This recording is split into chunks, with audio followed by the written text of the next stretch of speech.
Welcome, welcome, welcome to Keeping It Real on Purpose. I'm your host, Edna White, your life purpose coach and author, and this is the podcast for all around women where we challenge your everyday thinking and limiting beliefs around life, relationships, and of course your business to help you live your life purposefully. I am totally excited today on the show to have Dr. Joe, the psychologist, holistic wellness coach, yoga, meditation, and mindfulness teacher. She is the owner and the CEO of Tula Soul. Welcome to Keeping It Real on Purpose. Thank you so much, Edna. It's a pleasure to be here. I love any opportunity to talk with women. My passion is working with women, and my mission of Tula Soul is to help women find balance, boldly use their voice, and proudly take up space. Oh, that's nice. And I say confidently take up space. That's really great. So we're already on the same level, sinking in. I love it. Yes, we great. are. Just love it. So tell us about your business. Tell us about why you showed up in this world the way you are right now. Good question. From the age of 12, I decided I was going to be a psychologist. Okay. Because I was fascinated with the human psyche, and I decided I wanted to be able to help people. So I went directly through grad school, and I worked at the University of Minnesota and did some research. And then I had a private practice for 13 years, which I loved, and I specialized in trauma. And then COVID happened, and I decided to take a break, and I did a lot of training with yoga and meditation and also some coaching certification. So I decided I wanted to work exclusively with women, and I kind of transitioned into that role. Okay. Okay. And Tula, by the way, means balance in Sanskrit, wind in Finnish, and poem in the Philippines. Oh, that's so nice. Oh, that's nice. I like that. I knew it meant something, but that's really, really, that's really, that's really serious. So tell us how the wind fits in, since you said wind, right? You said wind. Yes. How does the wind fit in? At first, I only knew about the Sanskrit meaning of balance. Right. But I was doing a yoga training, and somebody's daughter was named Tula. Okay. And I said, oh, is that because of balance? And she said, no, I'm Finnish, and it means wind. And that really appealed to me because at a difficult time in my life, I remember I was looking out the window and just feeling desperate. And I focused on the sound of the wind. And the thought came to me, I'll always have the wind. Right. So it was a very soothing, I've always loved the wind. Yeah. So that was a very soothing thought. And then I'm a poet. I write poetry. So when I found out that it was a poem in the Philippines, I was like, oh, this doesn't get any better. No, doesn't get any better. That's really great. That's it. It's totally universally inspired then. That it kind of connects to everything that you are as well as the earth is. So that's really beautiful. That's great. Thank you. So tell us about a client that really touched your heart. Is there one specifically one that kind of touched your heart that made you say, I got to keep doing this. I got to keep doing this. Oh boy. So many. There's a woman that I worked with who was homeless, and she, such a beautiful soul, but just broken down by so many different trauma experiences. And, my mentor says that there's no mental illness. There's just trauma. Oh, sure. Believe that every day. And I love that. I believe that. So this woman, I saw for many, many years. And she was in and out of treatment, and we would find her some shelter and some housing, but then she would relapse and kind of go back. Ultimately, what I really appreciated about her is that when she was sober, she was so giving. She would volunteer at the homeless shelters. She would, she was just so helpful to so many other people who suffered. And I think that people who do struggle and suffer are often the most generous and compassionate people there are. And Right. in the end, she ended up getting the right medication and did sober up, and she's now has her kids back, Oh, wonderful. which was a real struggle. There's a lot of issues um, with the social system, Oh, yeah. and that's a whole different story. Yeah. But anyway, so that was a long journey, and it was so rewarding. So that's one client of many that comes to mind. Yeah.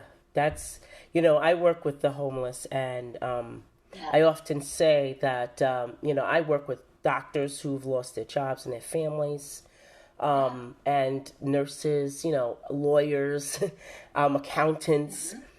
And I say this all the time. It could just be you because, one day this could be you because we all experience trauma and we experience it differently. So where, let's just say, I'm just being just arbitrarily, a pin drops in the floor. It could disturb me, but not disturb you. But we have to always be sensitive to trauma affects everyone differently. That's right. And we That's can right. be that person. And it's not really like mental illness. Because I see, like, we were talking about the system.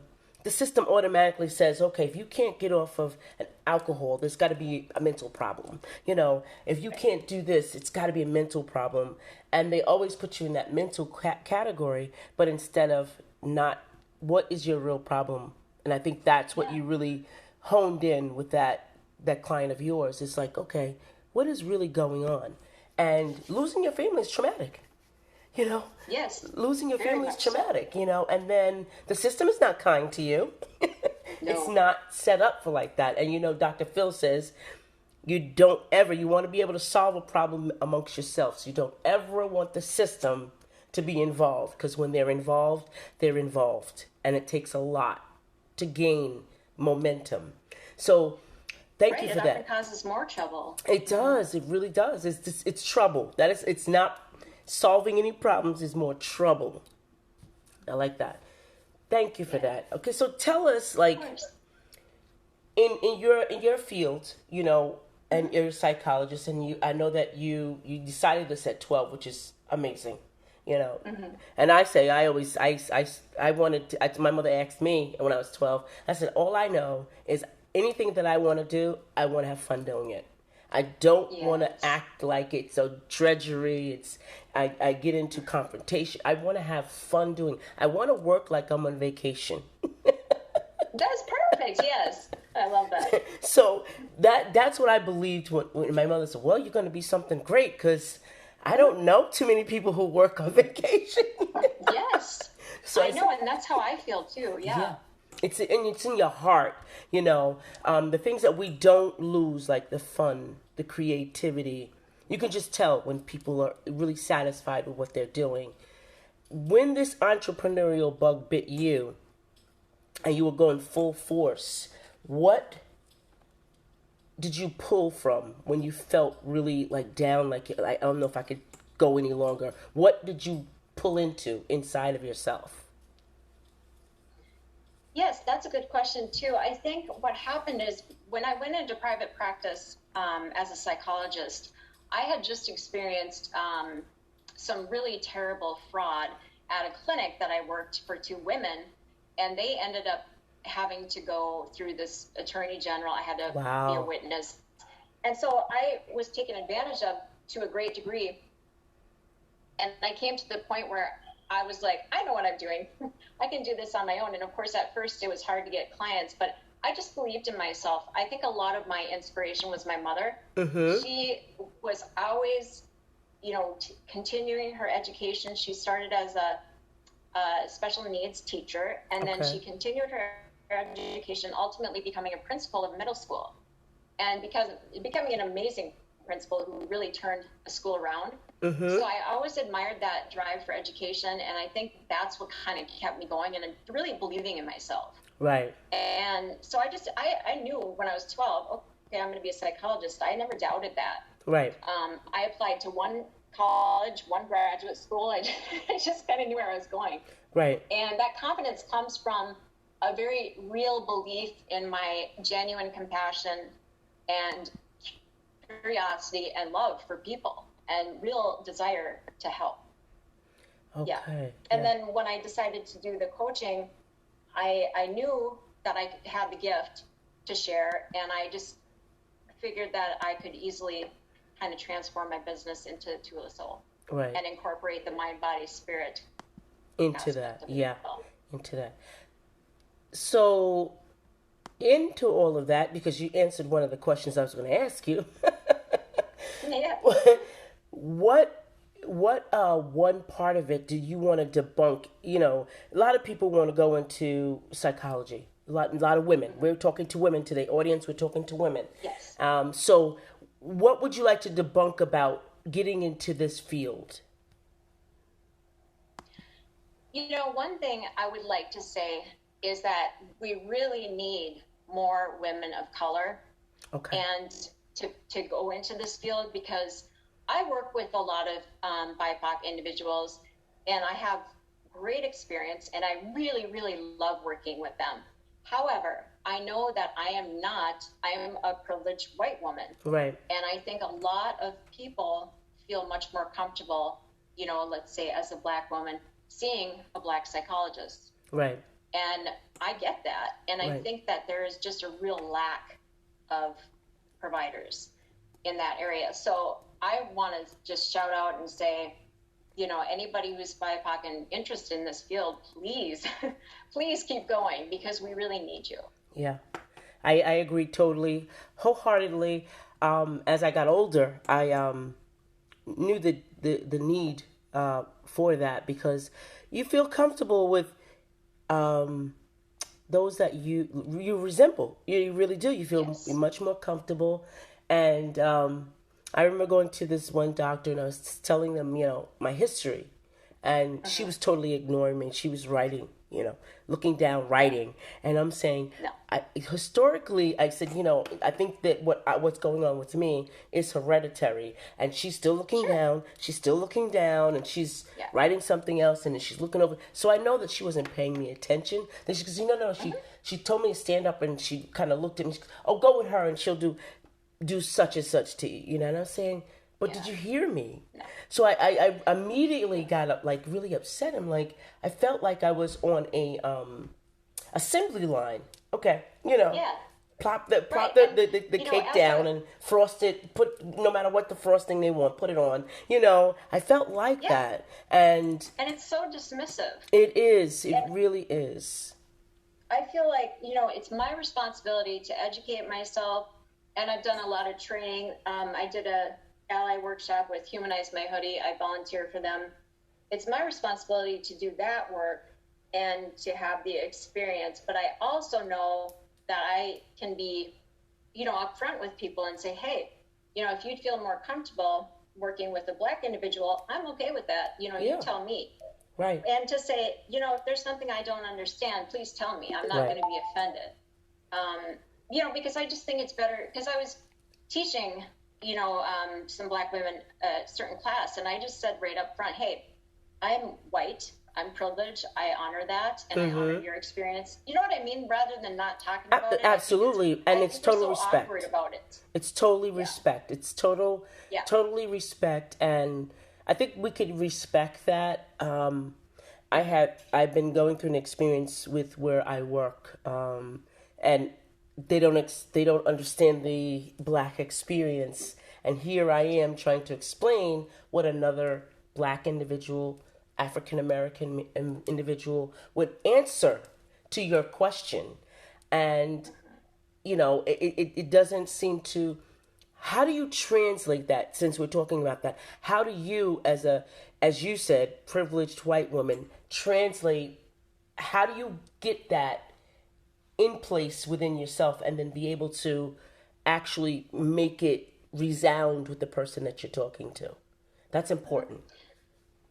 Yeah. So, like, how do I translate a message from a Black person, or Just from just saying to them, when you see the uneasiness, you know, you kind of pick it up. You know, how do you now translate that and say, you know, if you're not comfortable, how does that happen? How does that even take place? Yeah. So, for example, I worked with a woman from Ethiopia, Mm-hmm. and she had, some language barriers too. Right. But I just said, in the first session, I said, there's a lot of cultural differences and ethnic differences, and I am honoring your experience being from a different country, Mm-hmm. and I want to honor that I am a privileged white woman, and so we have very different experiences. And I want you to know that, and of course, there weren't other providers available. Right. Because I was taking the state insurance, and I said, I really, really want to work with you, and I look forward to it, and I think I can be, helpful for you. But I want you to know that you have every right, and I'm giving you permission to correct me, Right. to let me know about things that go on, in your country, things that I may not know about. Mm-hmm. And, that kind of conversation. But I also know what was going on in her country. Right. In terms of the wars, and I worked with somebody from Eritrea. So there's that. But in terms of Black Americans, I kind of am just really upfront about it, like, hey, I know what I know, and I'm educated, but I don't know your experience. Right. And I really strongly believe in epigenetics and post-traumatic slavery syndrome. Mm-hmm. So I want to let them know that I believe there is generational trauma. Right. And I'm not going to ignore that. I'm not going to ignore that racism exists today. Mm-hmm. And it's prevalent, and that if you have Black skin, you are going to be treated differently every day. Every day. I don't pretend that it doesn't exist, because I know a lot of white people do. Mm-hmm. And it's And I don't hurtful. play that game. And it's very hurtful. Yes. I often talk about being the only Black person in the room. It's very I'm sure that's it's horrible. very heavy, and Yes. year in and year out, it's very heavy. And of course, when you want to take time off and get some mental health, all of a sudden you're mentally ill. You can't handle this job. You can't handle this. Mm-hmm. But there's so many components when you have, your own generational things, and then intergenerational things, and then you form some habits from the patterns that you've seen. Now you're like, oh boy, like it's overwhelming. And then to have the societal things going on, and they, and it's not, I'm not trying to dismiss everyone that has those things, has like those biases, but what I'm saying is they don't know that they're doing it, but you do. Right. As a Black or African American, Yes. as an Indian person, as anyone that's different than the white sector, you feel it. It's just there. It's just, and those microaggressions. That's it. That's what it is. The microaggressions can be very powerful and overwhelming. So it brings you to a place that you stop talking. You stop talking. Yes. Stop being involved. You stop caring. It's like you're hopeless and you don't grow. And thank you for that, bringing that up, because that's really a really, really hot topic, which I think I'm going to do. Yeah. I'm going to have you there. To me, and I want to open the door for people to talk about that and to be able to talk to me about that. I'm sorry, I cut you off. No, that's okay. I think I'm going to have a show about this, because I think this is very important from the view of everyone in the room. The view of everyone in the room. I like that. So I think that's what I'm going to do. I'm sorry, if I can recommend a book for everyone. Sure. It's called My Grandmother's Hands by Resmaa Menakem. Yep. That book is mind-blowing, and it's really helpful because it talks about how white body, Black body, least body respond to trauma. Mm-hmm. And it actually has practices for healing, like body practices. Right. I've been in 2 book studies with that, and it's just really transformational. Oh, yeah. So I really recommend everybody reads it. Oh, yeah. I've read that. I love it. Yeah. Love it.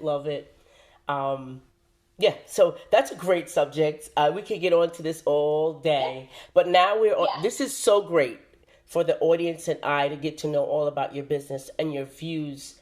And now this turns the tables to know more about you personally. So this is our second half. So I'm going to ask you questions about you now. For sure. I like the attitude, for sure. That's great. That's great. So, who was you? I know you said that your mother was the most important person in your life. Is that Yes. okay? Elaborate on that. Well, my mom basically raised myself and my two sisters. I have one who's 13 months older and one who's 2 years younger. Okay. My father was at home, but depressed alcoholic, so he wasn't very present. Right. So my mom was able to kind of raise us, and she worked, three jobs sometimes. She would be a teacher and waitress and then work at a store. Or she would, and she was just this amazing woman that kept it all together, sort of taking care of everybody. And, we've had a lot of issues between my sisters and I. Right. And my mom has always been there for everyone. So she's an incredibly strong woman and also has that caretaking ability. Right. And I think that I'm kind of like her mother, who I've never met. Her mother died when she was like 55 from a heart attack. Uh-huh. But what I've heard about her is that she's left-handed and that she's really spunky and that she loves baseball and, all these things and I've actually, when I meditate, I have seen her face. Oh, wow. And I've never even seen a picture of her. Oh, wow. So I think she's my angel. Yes, And that's right. Yeah, so it's really cool. But I think when I think about her, sometimes I get really emotional because, she okay. worked on a farm growing up, and then they lost the farm, and she worked in a hotel restaurant. Mm-hmm. And she worked 7 days a week, every day, all day. Her only time off was one day she went down to the Twin Cities. They lived up north, to go to a baseball game. Right. And so this woman worked so hard, and I think about how fortunate I am to not have to live that life. Right. And so when I have seen my grandma, I say, thank you. Yep, every day, yeah. Yep. That's right. And thank you for raising my mom, to be who she is. Mm-hmm. That's important. When I finally met my grandma, and I was like 27, got a chance to go down to see her, and she was this working, short, maybe 5 feet, and so was my grandma. She was very short. Yeah. 5 feet. You could see the strength in her body, just a strength in her, and she was from Haiti, and Cool. very strong. And here's my grandpa, who always worked in the railroad, so he was never home. Yeah. And so I was always thinking, how do you get all these kids who never home? Yes, I know. But when they stop in, that's what happens. And I used to always, she had this, this little house that she had in Alabama with a little creek running through it, which they bought themselves. She had cows, horses, goats, and farm on all her own, and she would tend to it. She would take care of it. Yeah. She never wanted for nothing, and she didn't even want electricity. This is how she was. Didn't want a phone, but no, you can come down and see about me. She didn't want a phone or anything, but they, as she got Isn't older, that interesting? she wanted, they made her get a phone. So I I always say that when I go there and I sit there, and she goes, "You're not going to say anything?" And she said, because my nickname was Honey. She said, "Honey, you're not going to say anything?" I said, "Just looking at you is enough for me. Just looking at you." Oh. And she would always well up and just, "Oh, just get out of here," not trying to get sentimental, just get out of here. And I would always just go there just to look at her. She said, "What do you want today?" That's beautiful. Just to look at you, And I'm so thankful to be able to know my roots. Yes. I tell all the children, I even tell my children, tell your children about your roots. Talk about the stories. Yes. Share the stories. Tell them where they're from. If they can be from 7 different nationalities, tell the stories. And that's what's important, is to tell the stories. And that's what you're here to bring back, the stories, to bring back the truth. Psychology's all about bringing back the truth. Your truth. I so agree with that. And I tell my clients, do you know that your parents existed before you were born? Yeah. And a lot of times they're like, what? Right. Because we don't think about that. And we don't think about, because we're very self-centered, the ego. Oh, yeah. But when we dig and talk to our parents about their childhood, it becomes very interesting. And first of all, we can understand them better. Right. And we hear about their childhood, and it makes sense because patterns repeat. Yes. It's repetition compulsion. So if you grow up with a parent who's an alcoholic, you're going to attract an Absolutely. addict because you're trying to correct Absolutely. the pattern that you grew up with. Absolutely. Of course you can't, but until you become aware of that, you're going to continue. You're going to continue, that right? Type of person. Exactly. And I think you brought up a great point. Ignoring it only makes it worse. That's right. It only makes it worse. Not dealing with it only makes it worse. And I think as I grew up, the saving grace for a lot of Black and BIPOC community is to go to church. Because that's the thing, to go there, and those troubles can be dropped off at Jesus or God's feet, and it's covered, it's handled. But that's not real world, and that's not biblical at all. We have the ability to fix a lot of things. Yep. And I was telling my son the other day, I said, getting on board with any religion is really a catch 20. What is the number? 22, 20 something, whatever. Whatever. It's a catch. You're throwing the cards up because it doesn't give you a real world experience, and you leave things to an entity that you're not even familiar with. You have no idea. Like, you have no relationship with this entity. That's true. And I had someone ask me, do I love Jesus? And I said, just about as much as I love Martin Luther King. And they were like, what? I said, no. I've heard the stories. I don't know. Yes. I like this saying that says, religion is for people who want to avoid hell. Oh, spirituality is for people who have been through hell. That is so good. That is so good. I love that. I love that. I wish I could make that a hashtag, that whole thing. Make it a whole hashtag. I love that. That's a good one. That's a really good one. Say that again so our audience can really get that in. Yeah, it's religion is for people who want to avoid hell. Spirituality is for people who have been through hell. Love it. Love it. Love it. Love it. Yeah. Love it. Love it. It so resonates for me. My whole life, that resonates with me. My whole life. Yes. It just sums it all up. Love it. I didn't hear that before, but I love it. I love it. I love it. Good. So now we know about your mom and your grandmother. I love that. Yeah. What's the best compliment that you ever received? Oh boy. It just came to mind, one of my clients saying, "You're one of my favorite people." But my husband, I recently asked him, what he loves about me. And he said, "You are the most genuine, authentic person I've ever known. And you were that way from the beginning." I love that. Yeah. I love that. I often get that too, and it makes me feel good because, I think I'm a little rough around the edges, and when when I speak the truth, like someone asks me a question and they say something truthfully, they look at me like, they don't even know how to take it. I remember one time, I never forget this, and this is how I knew that, I was definitely too honest. So I was in Macy's.